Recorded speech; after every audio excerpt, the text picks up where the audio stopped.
Budgerigar পাখি। Budgerigar পাখির বয়স কত মাস হলে তারা ডিম বাচ্চা করে থাকে? আজকে উত্তর দিব তার। বাজরিগার পাখির বয়স 6 মাস পেরোলেই তারা ডিম বাচ্চা করতে সক্ষম হয়। বাজরিগার পাখি 4 থেকে 6টি করে ডিম পাড়ে।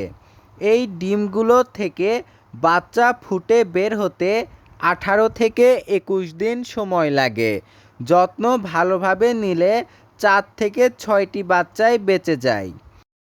আপনি যদি চান যে বাজরিগার পাখি তাড়াতাড়ি ডিম বাচ্চা করুক, তাহলে তার যত্ন নিতে হবে। প্রতিদিন তাকে সুন্দর পরিষ্কার খাবার দিতে হবে, সবজি দিতে হবে। পালং শাক, কলমি শাক, সজনে পাতা, তুলসী পাতা, চীনা সূর্যমুখীর বীজ, মিনারেল ব্লক এগুলো আপনি বাজরিগার পাখিকে খেতে দিতে পারেন।